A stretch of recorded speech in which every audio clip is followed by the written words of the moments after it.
Alrighty, y'all. Here we go again.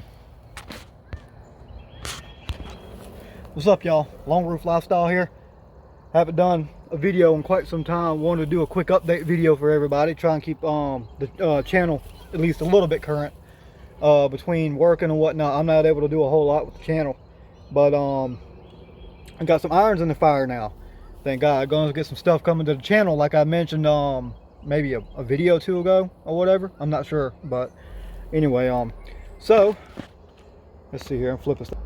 There we go. So as most of y'all know, this thing's been needing work. It's a lot, but anyway, this thing's been needing work. My center differential is making a buzz for me, and now what I believe to be the front differential, the bearings, is starting to act up on me a little bit. It's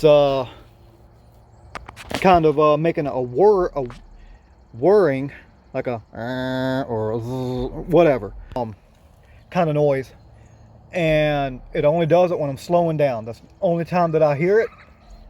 It's decently loud, you know. I can hear it over my exhaust and stuff like that, so it's enough to concern me. Now, as I mentioned just a minute ago, my center differential has been giving me issues as well, although those started up basically when I got the car.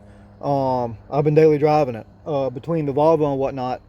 I had to get my Volvo fixed first before I could start working on this thing, because that was the whole purpose of me buying this car.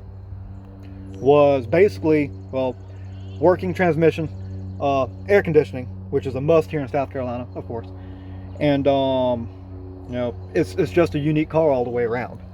So with that said, between the possible front differential issue and the center differential issue, center differential being the big thing here, it needs work. And so I started kind of looking around and whatnot, kind of pricing a couple of things, especially transmissions and whatnot, and I found one with the matching differential, assuming that the transmission I looked at did not match up with mine. I was going to need the rear diff due to the final drive ratio possibly being different. I wouldn't know until I lined up numbers and stuff like that of the transmission models and stuff like that. But anyway, first, well, yeah, the first and only, quite frankly, transmission I looked at was $700. It was $700 for the transmission, $700 with the matching differential. Now, a couple of weeks after that, buddy of mine texted me, well, messaged me on Facebook and said, hey, my 98 model Forester S is having possible head gasket issues. I don't want to put any more money into it. I'm going to cut my losses. And he asked me if I wanted it. I said, yeah, what's your price on it? And he gave me a price which was, I ain't gonna say exact numbers, but below $1,000, below $1,000. I said, okay, yeah, you got my attention with that kind of price tag. So I met up Saturday, and today's Monday, so 2 days ago from the time of this recording, and I went and test drove and whatnot. It doesn't overheat or anything like that. Matter of fact, he drove it here, and you'll be seeing the car in just a second. He drove it here and whatnot, said never overheated or anything, even ran with the air conditioning on all the way here. Did just fine. So, with that being said, let's take a walk. Right over here.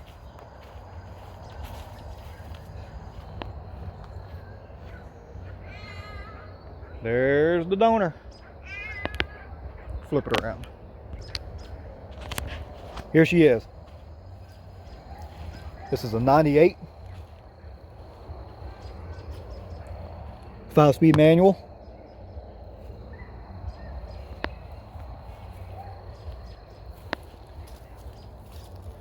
If it didn't have that little bit of rust and stuff like that, and the different colored paint on the panels, I probably would have just swapped engines and went from there, to be honest with you. I literally just bought it like an hour or so ago, so it's fresh, so to speak. This one has 200 and something thousand miles, like 214K. The one, my green one has over, it's like 320,000 on it. So I believe this is a pretty good, under $1,000. It's the S model, so it's got the heated mirrors. It had heated seats. I've got it locked and my keys are inside, so I can't open it up right now. But it's got the heated seats. You can see the switches right there.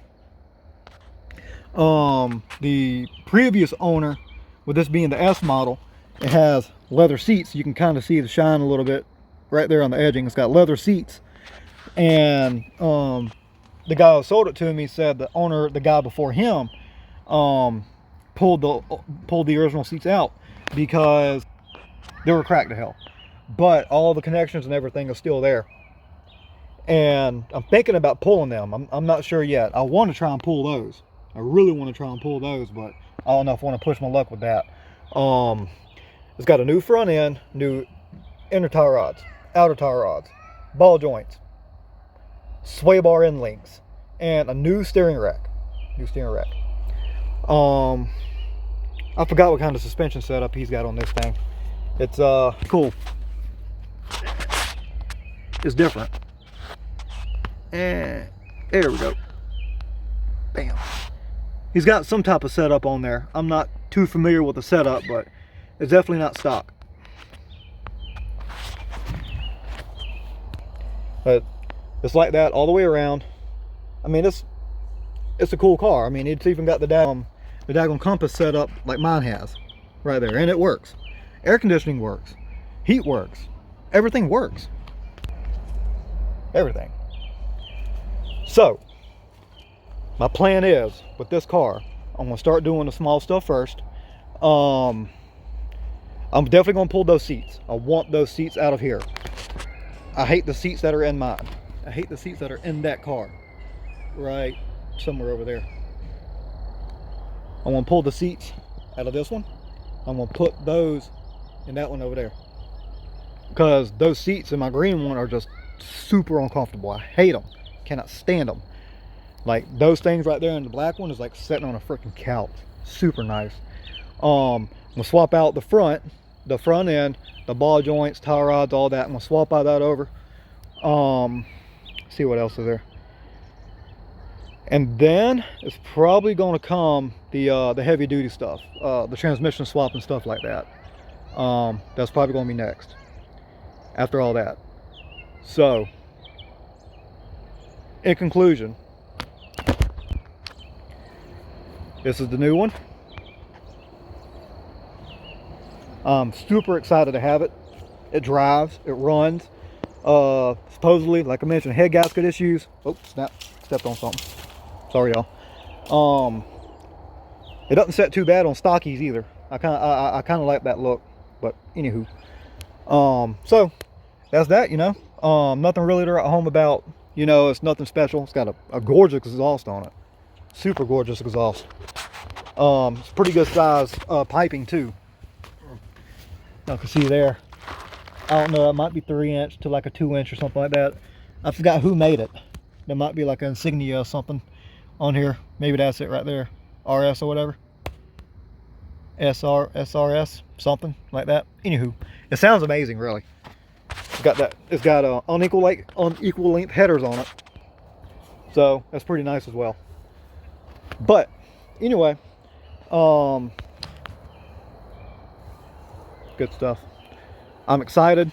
I'm very excited to get this thing back on the road. I can crank it up right now. It still runs and everything, still shifts great, but the bearing noises are scaring me. And to be honest with you, with the way that center differential is, that should have been changed a long time ago. God's been looking out for me, keeping this thing running and whatnot, while I've been trying to hunt for that thing over there, thankfully. Special thanks to my buddy Devin for hooking me up with that. So that is what's going on with the channel. I'm only going to be doing the stuff for the channel. I'm not going to be doing anything like on like Facebook or something like that. I'll probably do some Instagram shots and stuff like that. Follow my Instagram if you want to. It's also long_roof_lifestyle. Just put the @ symbol in front of that and look me up. You can't miss me. Like my profile or account pictures, my Volvo, of course, if I'm not mistaken. So you can't miss me. So that's the tail of it. Alrighty, guys, I'm gonna let y'all go. It's 10 minutes in of me nothing but rambling. Thank you for watching. I really appreciate it. Anybody that has subscribed recently, thank you. I appreciate it. Stay tuned.